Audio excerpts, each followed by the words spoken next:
Welcome to Ladies Talking Leafs. I'm Chris. And I'm Sil. And starting out the show today, we got the news that Jason Spezza has announced his retirement after 19 NHL seasons, split between the Ottawa Senators, Dallas Stars, and the Leafs. He's 38 years old. Spezza recorded 995 points, and some great news, even though we're sad that he's retiring, but great news that he will join the Maple Leafs front office as a special assistant to general manager Kyle Dubas.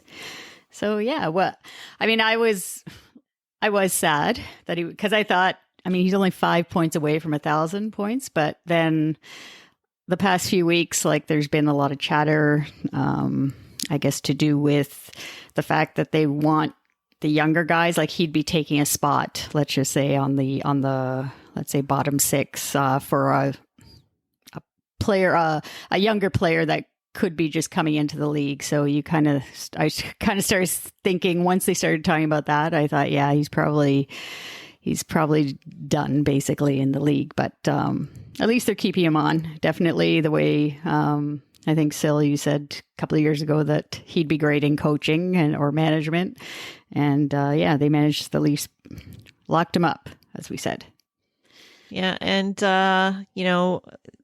I think that you put this out in a tweet that, knowing the guys the way he does and not being that far removed from, the passion of wanting to win. Okay, it's not going to feel exactly the same for him, but I think he's still got a great influence over this team. And I hope that they use him on the ice as much as off. And I loved the comments that I heard from him today that he's basically, looking at this like he's going back to school and he's going to learn a completely new side of the business of hockey, which is great. I think he's going to bring the same passion that he has on the ice to anything that he has to do off the ice. And I think that because he's such a hockey nerd, he's just going to soak it all up like a sponge. And I have no doubt that he's going to be a success. Yeah. And I was really sad. And, even my daughter, when I was talking to her about it, she was like, "Aw," so, yeah. And you got to feel for the guy. When someone is that close to being at 1,000 points and, just wants to hoist the cup so badly, it's like you can't but feel for him. Yeah. I just was thinking back also too, though, how, when he started his career with Ottawa and with all the Battle of Ontario's that we had, how we really didn't like the guy much. Yeah, that's for sure. I feel a little guilty about that now because man, I just hope that the Ottawa Senators fans appreciated what they had in him. But, again, he's been through lots of trials and tribulations over the course of a really long career. So, likely he's changed as a player a little bit also, but I think, some Ottawa Senators fans are probably kind of feeling, verklempt like we are too today, I think. Yeah, well, speaking of that, I did see on Twitter the Sens put out their, I guess, thank you to Spezza and the memories that he gave them as an Ottawa Senator. And then there obviously was a Leaf fan in there that made a comment back saying, he just doesn't look right in that Sens jersey. He's a Leafs legend. So I laughed at that. I just thought it was funny, right? Because the guy played over 600 games with the Senators, but yeah. And then one thing Spezza said, like you were saying, he's a hockey nerd.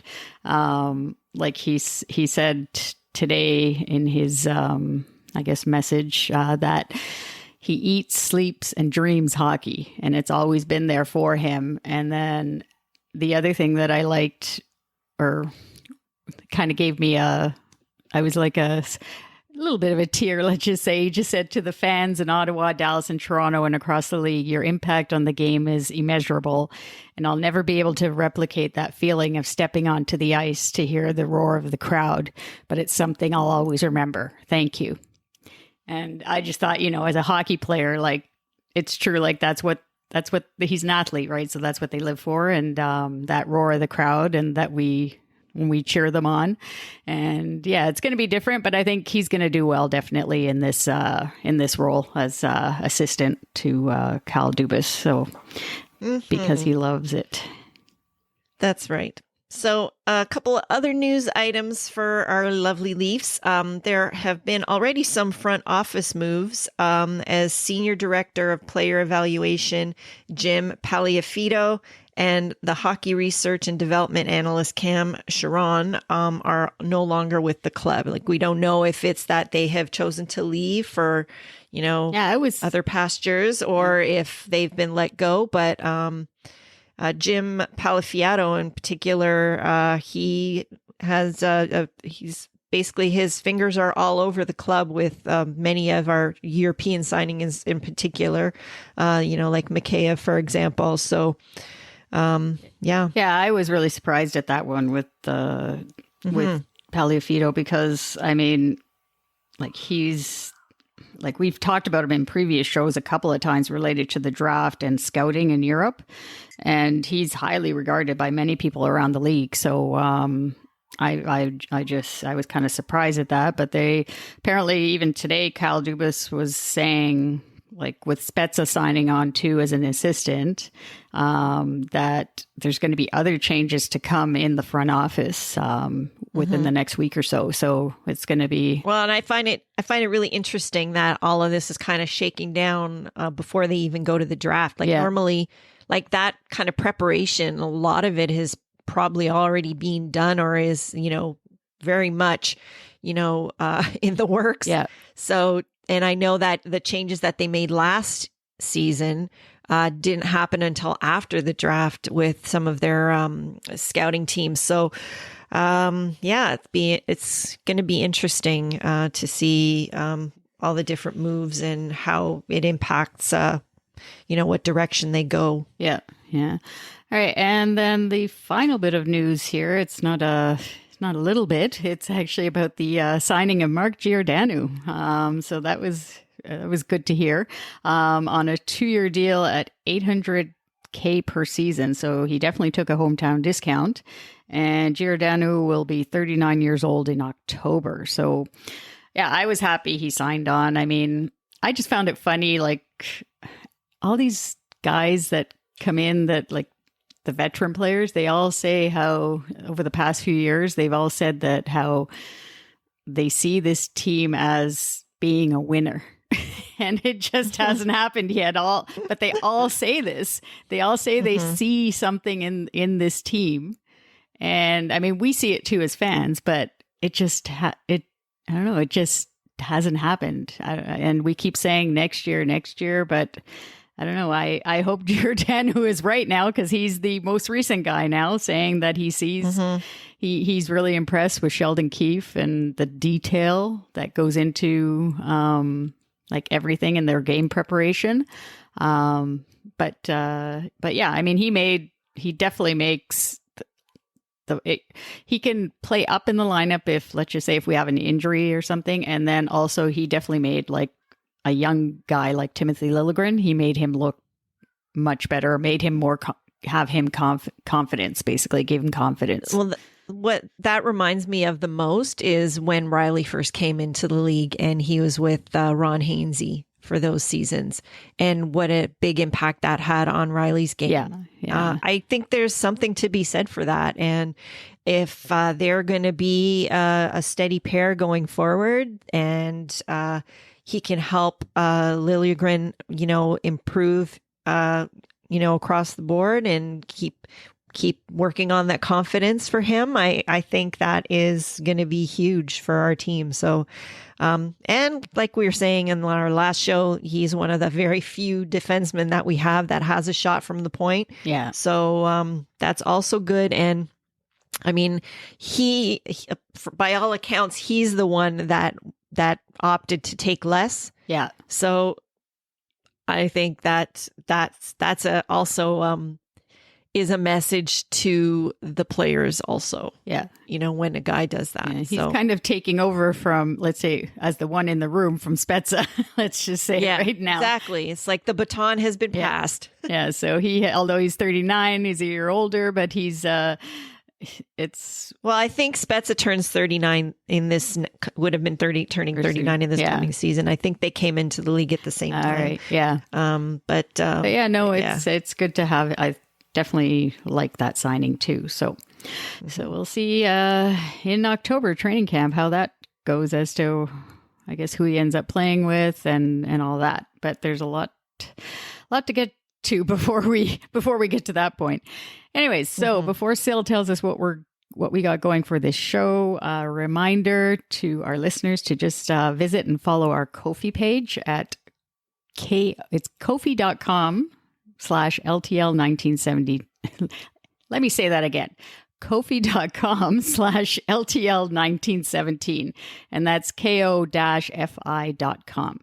So there you'll find photos and videos that we took from this season and past years at Maple Leaf Gardens. And while you're there, we would really appreciate if you could consider buying us a coffee. Any donation goes towards producing the show and making it better for you.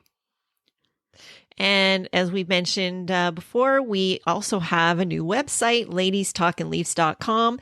And this week we've got a treat for you. Chris has reviewed Rick Vive's new book called Catch-22, My Battles in Hockey and Life. And we will have that review up on our website on Monday for you. So a little bit of reading to start your week. So now let's get into the show proper, and we are going to start with our grading of the team's regular season. Then we're going to have a look back at our top three Ladies Talkin' Leafs highlight reel moments from the regular season. And in our third period segment, we're going to talk a little bit about what Shanahan and company had to say at their season-ending presser. So without any further ado, let's talk Leafs.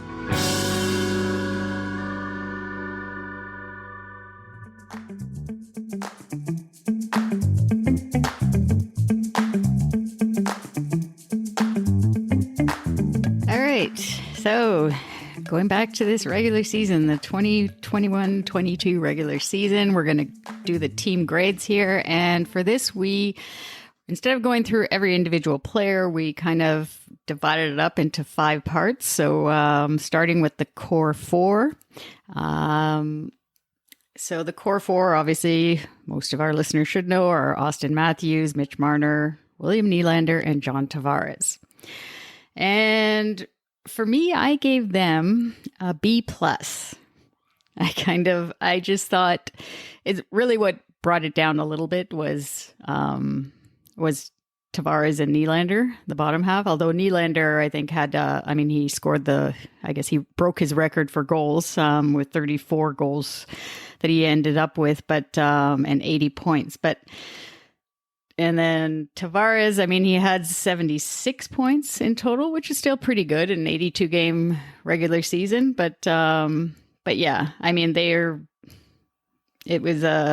just thought that they probably, in order to get an A, they had to they would have had to have won the President's Trophy, I guess. Right. And I don't know if that's, mind you, they always say that that's not the good thing. Not the greatest thing, and we all know Florida's out, so we know that's the case. But yeah, I gave them a B+ for this time. I'm gonna look back. You give me your grade. I'm gonna look back what. Okay, so I actually was similar to you, but I gave them a B- because for me, Tavares and Nylander kind of brought it down a little bit more than I think that you're thinking. Part of it is, for example, like their plus-minus was terrible. So as for team defense, as far as, that half of the core 4, I'm talking about JT and Willie,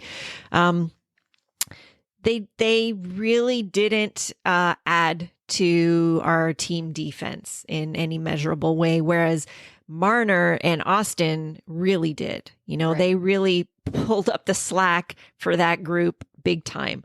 The other part of it is that for me, I just remember at the beginning of the season how we were really commenting on how Willie looked like he was a different player and he was out on a mission. Yeah. And then in the second half, I don't know what happened, but things just seemed to fall apart, and he just didn't seem to kind of have that same drive that he started out the season with. So that could be, a coaching thing, because maybe Keith still hasn't found, that perfect mix on how to handle him and what Willie needs as far as to keep himself, mentally in the game and wanting, just hustling, basically. Yeah. And for JT, in a similar way, I'm wondering if they need to use him differently. Like next year, I'm curious to see, are they going to move him to the wing?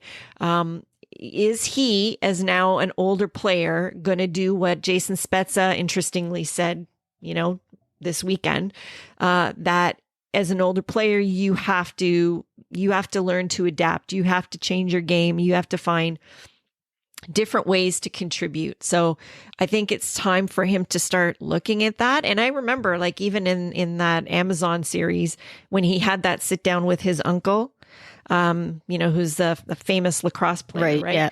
And his uncle was basically telling him that same thing, that, as you age as a player, you need to basically find what is going to be your new way to play. And I'm just not sure that he has done that completely yet. I know that he's obviously incredible in the face-off dot, and I think that's something that he really focused in on as his way to contribute, but it's not really enough. Yeah. And if you're winning the face-offs, that's one thing, but if you are also a -8, then yeah it's you're giving back as much as you're taking. You know what I mean? Yeah, I thought so. That's why I kind of thought gave them the B-. A B-. Yeah. And actually, just so our listeners know too, the last time we did this regular season grading actually was just before the pandemic.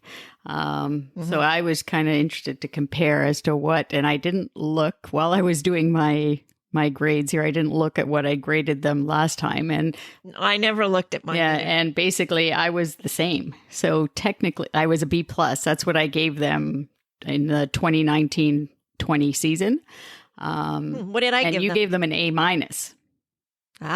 So we kind of flip-flopped a little. Yeah. You're a little bit better and I'm a little yeah. worse. Yeah. So that was that I find interesting. And then I'm not going to say it now because it is part of coaching. I think that the whole thing, like you were mentioning with Nylander, I have it mentioned in our grades for the coach. So I do think that's part of it. So yeah. All right. So what's next? We'll let you go first. So for our next grouping, we also looked at the bottom forward group. And for that, God, that was another tough one because so many of those guys had career years, So I am giving them similarly a B-. Okay. Because it's really hard for me. It was really hard to, cut them down even more because obviously we need a lot more from our depth group. Yeah. Bar none. Yeah. But, when you've got Ilya Mikheyev, Pierre Engvall, David Kampf, Kerfoot, they all had career years. Also, Bunting, technically he was signed to be in that bottom group, but ended up playing in the top group, but he's not really considered core, right. But he had an incredible year, right? Yeah. So yeah, that's basically what I based my grading on. So I gave them a B as well. And mostly because I basically wrote down each individual player, and I like the ones that kind of brought it up were Bunting and David Kampf. And also Cullen Blackwell, even though he was a late pickup, I really hope that I hope we can sign him to a contract because I think he can be a difference maker for us in that bottom six. Because he's kind of like a Bunting type where he likes to get in there and mix it up. But yeah, and then I was expecting a little bit more from Wayne Simmons, but I don't know what they're going to do with him. Cause I don't know. I just thought that, his game dropped off a little bit this year. And Kerfoot, he was good, but, I guess I look at the salary too, and I just think, I like the fact that he can go up and down the lineup, like we've talked about so many times during the season. But yeah, and then as you mentioned, like Mikheyev, Engvall, and Kempf really brought up their games, and Mikheyev definitely I think is gone, and and then the other guy, I guess the other one that's kind of I don't know. Question mark, I suppose, as to what happens is Andre Kasha. Right. He was. Yeah. Like he's because of the injuries, he's really forgettable. Yeah, too, exactly. Right? Yeah. Because he just hasn't played enough. And I don't know if he's going to be able to contribute much. If he doesn't, put it this way, if he can't contribute for the Leafs, where I think they manage their players like amongst the top of the league, where is he going to? Yeah. And is another organization going to have the patience to try to, because that's one thing, that's one of the, I guess, the values of the Toronto Maple Leafs is basically, putting a player in the position to succeed at whatever, like if a person is talented, they won't give up on you. Right. Right. But, I don't know. Yeah, it'll be interesting to see what happens with him because he didn't really get the opportunity to show what he can do. And unless they can work with him over the summer to kind of get him to, just not be as reckless as he is, like, is it possible for him to change his game and still be successful? Like, that's the other question. Yeah. Because he's just very wild. Yeah. And gets himself into bad positions. Yeah. Yeah. No, exactly. So going back, actually, we both marked our bottom forward group better, even though than we did from 2 years ago, I guess. So I gave them a C- in 2019-20, and you had a C+. So obviously there's improvement there. There's improvement. So that's good. But we still need more. Well, that's right. And it's always hard to do this after the playoffs because that is what is so in your mind. So I keep trying to put that out of my head. Yeah. But we don't have our Nick Paul. Oh God, yeah. and the person that could have been that for us left in free agency last summer and is doing it for somebody else right now. Yep. So we all know who that is. Yeah. Yes. we don't need to mention any names. Yeah. And let's just not go to the current playoffs. Anyhow, we'll talk a little bit about that later. Yeah. All right. So let's move on to the decor then. Yeah, the decor. Okay. So I gave the decor a B-.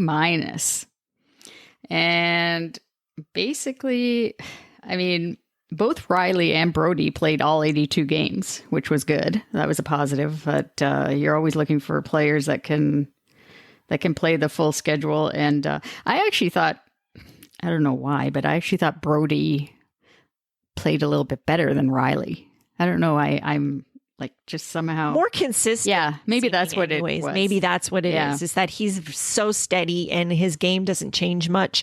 So it's just very, very stable. He's just and I guess with Riley, force. Because they can't seem to find him.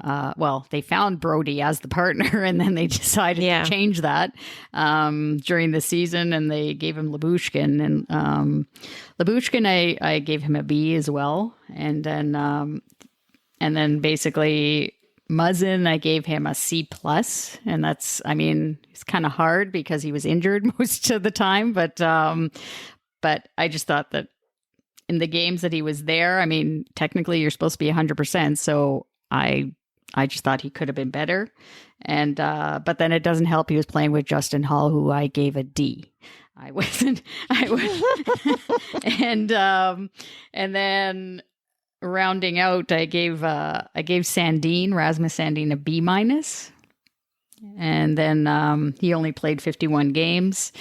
I gave Giordano a B+, which is pretty good, I think, considering he only started, I guess, after the trade deadline he came in. And Liljegren, I gave him a C+ for his first full season in the league. He played 61 games this year. So from all that, I decided B- was it probably could have been lower. Maybe it could have been, but I didn't want to be too harsh. Right. Well, I didn't go through and basically grade each player separately, but I gave them a B- also. Oh, well, we're the same. All right. Yeah. So I agree with all the things you said. We just, first of all, we need less injuries.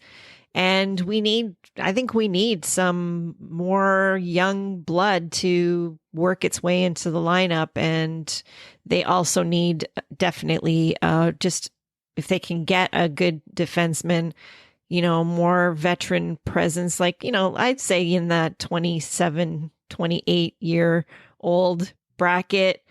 I don't know if there's much out there or if it can be done by trade, but I think we definitely need just more experience and just better. Yeah, I think too, when it comes to defense, I think we've mentioned this before, like, even though it may be old fashioned, but deep pairings, they like consistency to know the partners. Yes. And that's really up to the coaching. I mean, you obviously need the players too, that have that chemistry to play together all the time, but we need to get that somehow. We need to have a set deep pairings. Like, yes, it's good to be able to mix and match sometimes, but the majority of the time you need to know the partner. It's just to me it makes a huge difference when you're trying to defend. And hopefully, like you said, in our future show anyways, we'll be talking about like what's out there for free agency and thoughts of trades and that. But well, and I would like, I don't know, I'm hopeful that Muzzin can get his game back, but I really wish that we knew what the heck happened to him, because I know that there's age related things, but it's like he fell off a cliff this year. And so I don't know if anything happened over the summer that we're not party to, plus the concussions. I mean, he actually put it together pretty well for the playoffs. Like, he played great. That was the best hockey he played all season. Considering he was injured too, apparently. Yes. Unfortunately, that wasn't part of the grading. Yeah. But yeah, like, for whatever presence he was able to and stability he was able to provide for Hull last season, it didn't seem to work for whatever reason this year. So yeah. And Justin Hull, even though he's fairly new to playing regular minutes in the NHL, he's not a young guy. So sadly, I think they're going to have to move off of him, because I don't think that he is what he is at this point. I don't see him, greatly improving or adding that much more to his game, post 30. Yeah. All right. Well, interestingly, our previous mark from 2 years ago, we actually have the defense improved too. And I do think it has improved, but it has improved. Definitely. I gave them a C 2 years ago and you gave them a C-. So, at least it's good to see that we notice the improvement anyways. Yeah. All right. So goaltending is up next, right? What do you give the goaltending? So, oh God. So I have to give the goaltending a C. Okay. Because as great as Campbell played at the beginning of the season, lights out, it's the fact that Mrazek, like right from the get-go when that signing was made, in hindsight, it was just not good. It did not add any value to our team. I don't know, somehow it seemed to, from the get-go, undermine that whole position. I could probably even go lower than a C to begin with. But the thing is Campbell played so great at the beginning and tightened it up at the end. He basically had 31 wins in 49 games and personal highs. Like, there's a lot, and he was in the Vezina, conversation argument, conversation at the beginning. So, but Mrazek really pulled that all down, and that guy can't stay healthy. And for whatever reason, it's just not working here, or at least it didn't this past season. So I don't know if he doesn't seem to be as emotionally kind of, up and down as Jack. So maybe this kind of thing can roll off of him. He's a veteran. He's been through it before. And I don't think he's ever had a season as bad as this in any campaign for him. I don't think so either. So, I wasn't too high on him just because of the injuries. But I don't think he's been this bad. In my grading too, I include the fact that we've got no goaltending depth. Mm-hmm. Oh yeah, for sure. So in that case, I could go lower than a C, like C minus. Yeah.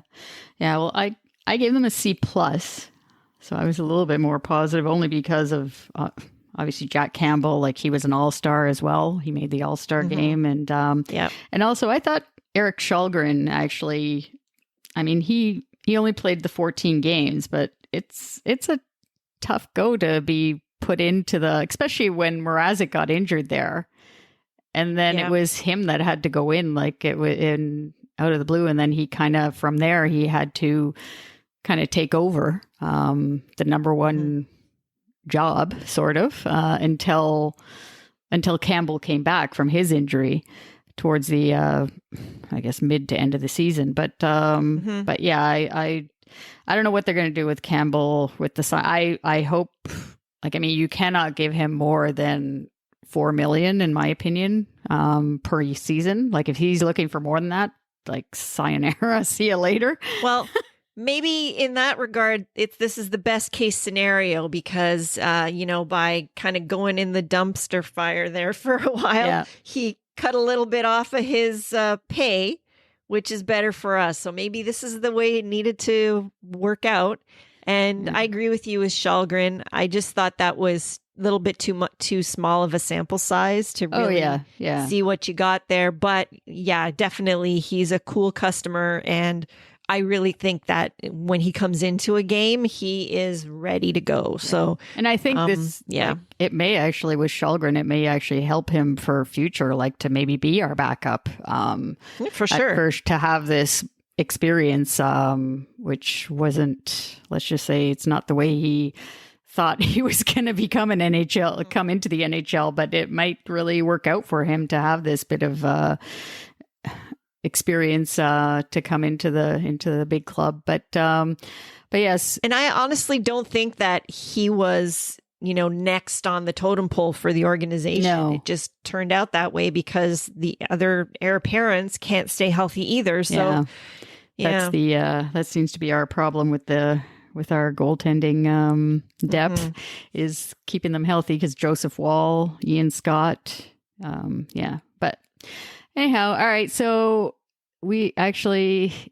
I gave them 2 years ago, I gave them a B, because obviously Freddie was there. So. Freddie factor, which is another issue in these playoffs now, sort of thing. It's so bizarre what's happening to him, but we won't get into that.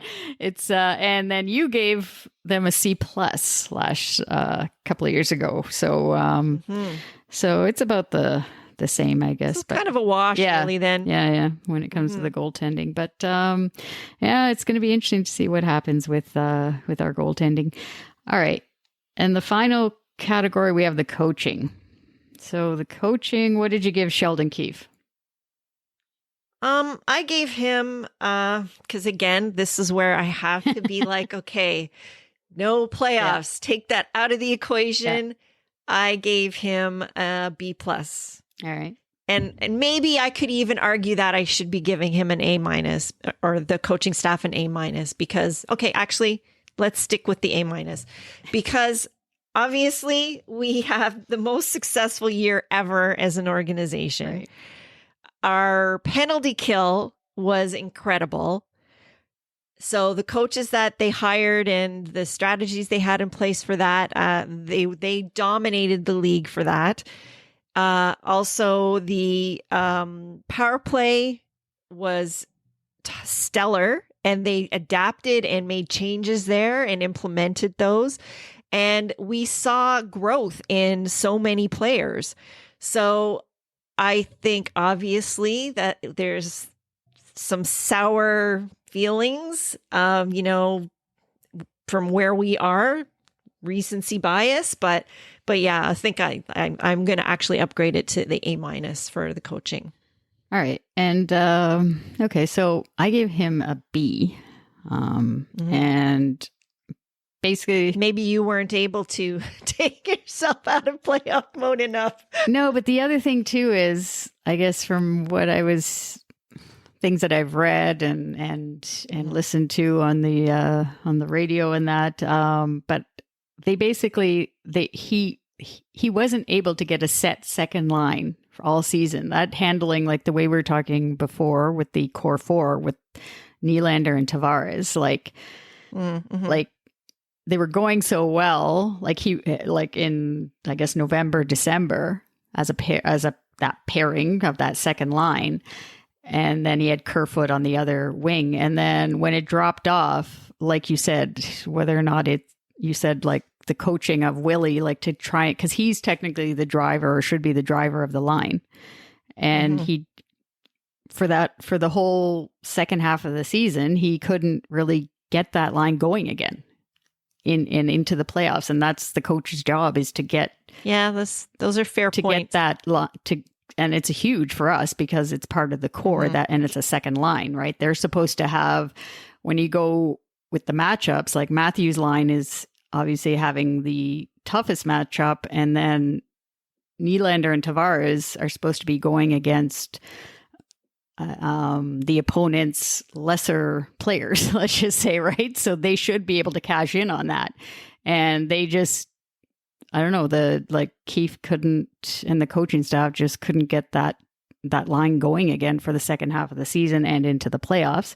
And then he never had a set fourth line.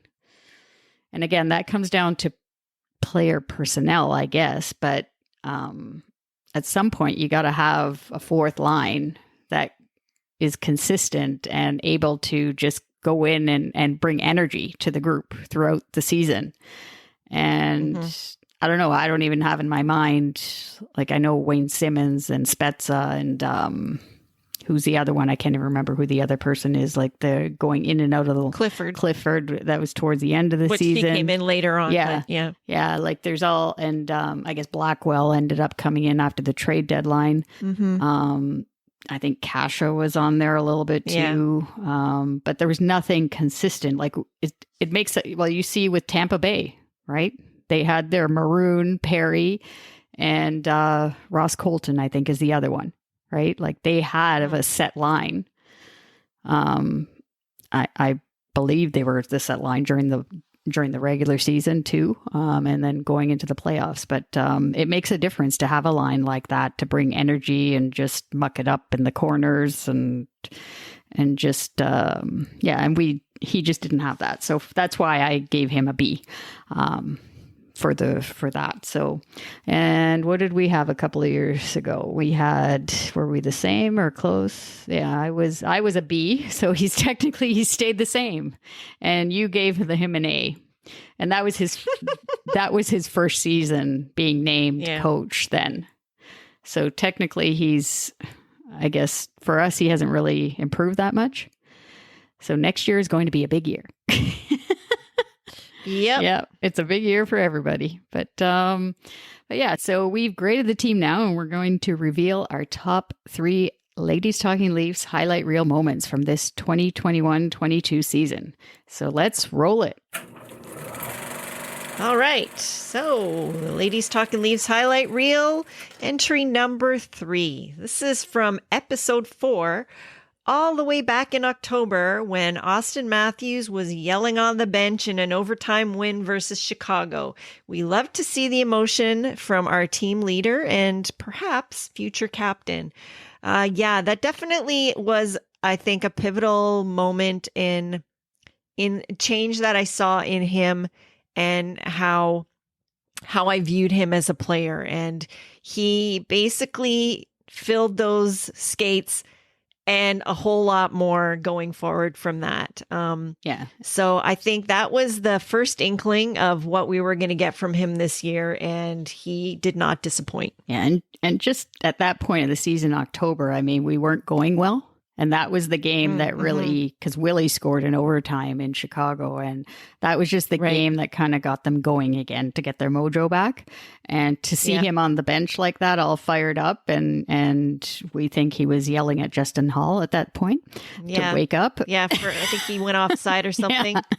That you need that emotion, and it's good to see. That's what we want to see. No, and I mean, to see that too, like so early on in the season. I mean, when you can, if there's any time that people feel like they can maybe dog it, it's them. It's then. Yeah. And yeah, like he was all business from the start to finish. And yeah, that was fantastic. Yeah. All right. So moving on to number 2 on the highlight reel, we going back to episode 13, which was also our 50th episode. And on March 8th, it was the celebration of 1,000 games for the Pride of Scarborough, one of our Scarborough players, Wayne Simmons. So, yeah, I just thought, I don't know, you weren't there in the building that night, but I was there, and it was just a special night, and just seeing his like family there, and the daughter and the wife, and they gave him the silver. Yeah, and the little silver sticks for his little girls. Yeah. I love that. Yeah, and it's always it's a huge moment for a player to, I guess, to play 1,000 games, and yeah, and to do that in your hometown, to be able to do that and have your hometown fans celebrate that with you. Yeah, I think that it was a special moment, and it's a great moment for diversity in the game too. Like, yeah, so there's so many great storylines and so many reasons why that was a very, very special moment. Yeah, yeah, definitely. All right, and so we're going to our number 1 Ladies Talkin' Leafs highlight reel moment if they could guess of out the there. season. Anybody guess what it is? It's from episode 15, where Austin Matthews breaks Rick Vaive's franchise goal scoring record by scoring his 55th and 56th goals versus the Dallas Stars. And we definitely loved the celebration on this one too. It was incredible.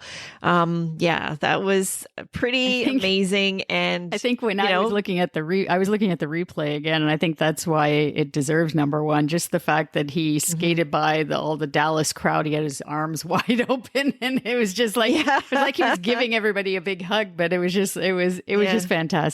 And it's been a long time, like, for that Rick Vaive's had that record, and it's unbelievable for a franchise that's been around so long that that another player hadn't like broken that record. It's quite an accomplishment, and yeah, and he's very well deserving of our number 1 spot, that's for sure, because there were other moments too, but this one, yes, obviously there was a lot of good ones, and Mitch could have had some honorable mentions here also. But yeah, it was a very special season for AM34, and it was a nice way to bookend our Ladies Talkin' Leafs highlight reel segment for the year. So obviously we all know that Austin has only 2 years left on his current deal before he becomes an unrestricted free agent. Hopefully it doesn't get to that point and the Leafs sign him on the dotted line next season, and we'll be able to negotiate a good deal for him. And the team. With that, yes, and the team. Exactly. With that, we're going to move on to our third period segment, where we're going to discuss Brendan Shanahan and some of the comments that he made about Austin Matthews. Yeah, so for the third period, there was a lot in that press conference. Let's just say, not they didn't give away too much, but just, I don't know. Yeah, it's kind of a funny thing to say there was a lot when there wasn't really a lot. So like, it was, they didn't give us much to work with, but to read between the lines, I guess there was a lot, maybe, or trying, us as fans trying to read between the lines. But yeah, at least I was happy we didn't hear those famous words about learning lessons. Oh my God. If we heard about that again, I would have screamed probably. And, but Shanny did have some comments about Austin Matthews. And, but in regards to the team itself, for me, it was the same message he's been given for the past 3 or 4 years, basically, what he said. But Shanahan said he would love to make Austin Matthews a Leaf forever. And Kyle Dubas followed that up by saying that he has had conversations with Austin Matthews and that he believes they are close. So hopefully that's the case. A couple of comments that I thought were the usual from Shanahan were not making a change for the sake of change, which obviously us as fans, we don't expect that either. He spoke how Leafs Nation is great, but I'm not sure for me personally, I don't think, what do you think, Sil? Like, do you think like they might lose some of the younger fans here if they just keep going like this when it comes to losing in the playoffs? I don't know. I don't know. Because I kind of feel like the younger fans that are fans they could be even more diehard than some of us older folks because they've had nothing to cheer for and they still became fans. So I kind of think that, if this is going to make them fall off, I don't know.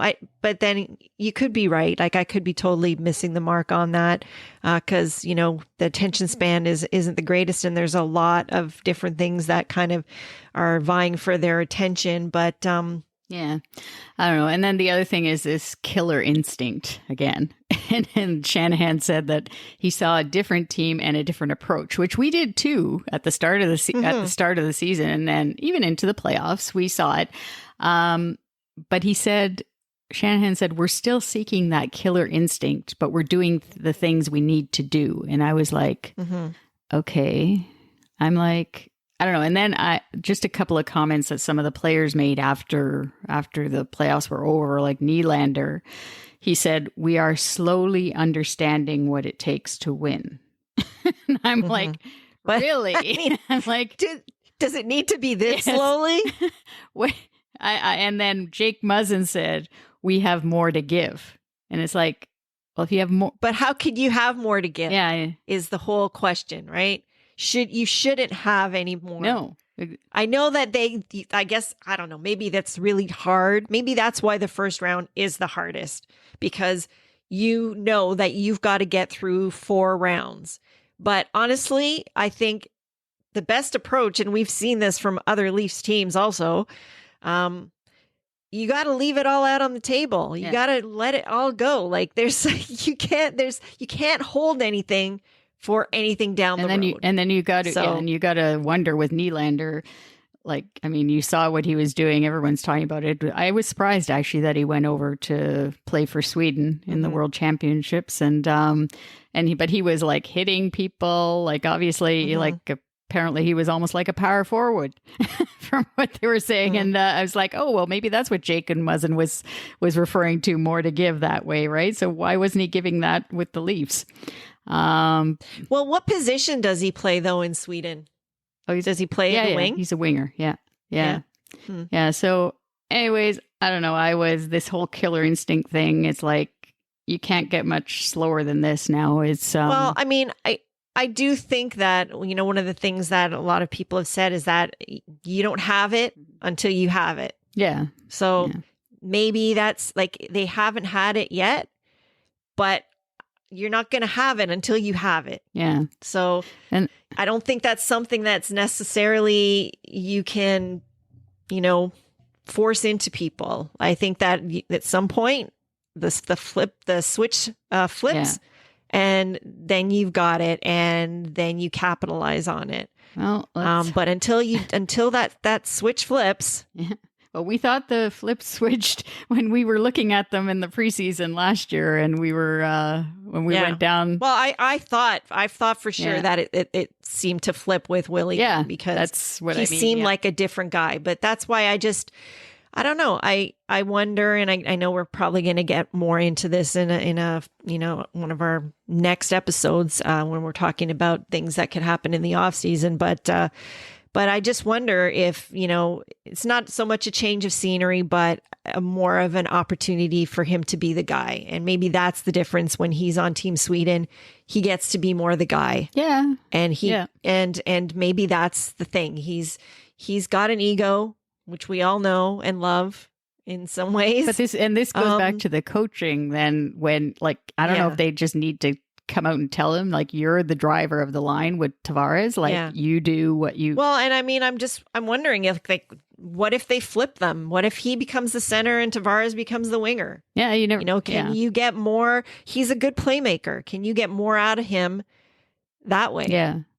Yeah, true. So I don't know. Well, because they've toyed with it, but again, it's that whole thing of not really sticking with it until it bears fruit type of thing as well, right? So, and then the final comment, I guess, was just from Dubas that I want to point out here. It says he said the way the team played in the regular season and then the way we played in the series was much different than previous seasons. It's like, yeah, sure, but you still didn't win. So I don't know. I was just like, so what do you take out of that comment, right? Exactly. What does that mean? Like, it's like, what difference does it I would make? say the first half of that obviously bore fruit because look at the success the team had on the ice. It was a very successful season, a very interesting season, and a very enjoyable season to watch as a fan. And I mean, one of the things that I think is that as Leaf fans, maybe we need to stop focusing so much on the playoffs and just, you know what, just enjoy the season. Yeah. And we said that too during our shows during the regular season. It does take away from everything when you basically are putting all of your eggs in this one, month and a half, 2-month basket. And that's all that matters. And so many amazing things happened for this team this year. Yeah. Oh, yeah. No, so for bottom sure. line. Yeah. But like you said, though, is that, it's basically he's saying that they played different, but there's still nothing. I mean, they had, from it, right? And they were playing, obviously, the Cup champions, the Tampa Bay Lightning, and but then you can't use that as an excuse either. No, because and like we said in one of our earlier episodes leading into the playoffs, that at some point you have to beat the best team, whether that's in the first round or the fourth round. Yeah, like this. The sad reality is this is the system that we have to work with. So you can't blame the system. No, you have to beat the best team at some point. Yeah, exactly. So we're heading into June now, and the Stanley Cup playoffs are in the conference final stage with Edmonton getting past Calgary, who saw that coming, and getting ready to face Colorado, which thank goodness that happened. And the Lightning have been off for a bit after sweeping the Panthers and will either face the Rangers or the Hurricanes, who are headed to a Game 7 as we are doing this podcast. So who are you cheering for? Well, or sort of cheering for? Well, everybody probably knows this. I still, even though it's between obviously Naz and Zach Hyman, but I'm cheering for Naz. I want Kadri to hopefully get past Edmonton and and go to the finals. But I mean, Hyman, I love what he's doing there, and it's great he's having success, but I don't know. I was trying to figure out, because we love both players, but I'm like, kind of stings a little bit more with Hyman, what he's doing there. I don't know. Well, it's kind of like when Bozak left and in his first year with the Blues won the Cup. Like, you don't want to see that. You want to see your players that leave have to pay their dues a little bit more. Yeah, and then in the other series, I don't really care. And the other thing with Naz too is that that wasn't a free agency thing. He was traded. That's true. Yeah. And he did not want to leave. So there's a little bit of a soft spot there for a guy who really wanted to stay and, is making the best of the situation he's in. So, and the other part of that too, for me, like with Colorado is okay. So Edmonton made it over the first round hump and the second round hump, great. But Colorado, if they manage to pull this off and get after into the Stanley Cup final finally, that would be really good to see. Yeah. Yeah. So both of these teams have, gotten a monkey off of their back, so to speak, but Colorado's been knocking at the door for a lot longer, and I think that I would like to see that. And and the other one, I don't really have a rooting interest, but I find that Carolina is kind of looking very much like the Leafs, can only win at home. So lucky for them, they have home ice advantage. So yeah, hopefully, I don't know Freddie apparently is with the team there, practicing and all that right now. So maybe it's a slow go. Yeah, for him, maybe he'll just come back for the last. Well, maybe the last 2 rounds if they can get past the Lightning and go to the finals, but maybe he's saving himself for that. I don't know. It's just very odd the way his injury has happened, almost exactly the same as last season with us. But yeah, so that's the current, I guess, NHL playoffs, what's going on there. But when it comes to the Leafs and Shanahan and Dubas, they really didn't give us much to chew on going into the offseason, which it's expected because obviously they know how the market works and they're not going to tell us. They're not going to want to tell us exactly what they're thinking. So I was just hoping to. Not to mention, too, I think the other part of the equation is that you can't amplify anything that's not there, because whatever is put out there, any little tidbit is going to be exploited and amplified 100-fold here. So they probably did themselves a favor by really not giving anybody much to work with. And I was just hoping for them to show a little bit more urgency in their message, but that's not them, basically, especially Shanahan. He's pretty calm and just stoic in his messages, but we'll see how it goes. And we'll be back in a couple of weeks to talk about what we think the Leafs should do with their player personnel in terms of possible trades, free agency, who might push for a job for the Marlies, because Kyle Dubas did say in his season-ending presser that he's hoping that some Marlies can come up and take a spot next season. And then, of course, we can go on forever about the never-ending question about our goaltending with the organization.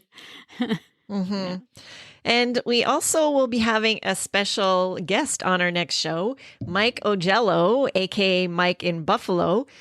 He covers the Leafs as a reporter for Hockey Buzz and co-hosts a couple of different podcasts. One is Off the Post Radio and also the Leafs Convo. And he is a writer for Full Press Hockey. So be sure to follow our show wherever you listen to us and you won't miss a thing. Yeah, and also be sure to follow us on social media, Twitter, Instagram, and Facebook. Our handle is at LTL1917. And a reminder to please be sure to leave us a rating or a review and let us know what you think of the show. It's easy on Apple and Spotify, and it's important for our show to get more exposure as a source for Leaf content. And we thank you for taking the time. And another way to help us out, as we mentioned earlier, is by visiting our Ko-fi page at Ko-fi.com. You can follow us there, and if you choose to, you can support our show by buying us a coffee. Any donation you make goes towards helping us produce the show and making it even better for you. You can find the link to our Ko-fi page on our show notes or in any of our social media profile pages. Yeah, and don't forget to check out our ladiestalkingleafs.com website for the new book review that we're gonna be posting on Monday for a book of Rick Vive's book. So yeah, we want to also take this time to thank our healthcare workers and first responders for everything that they do. And for now, go Leafs, go.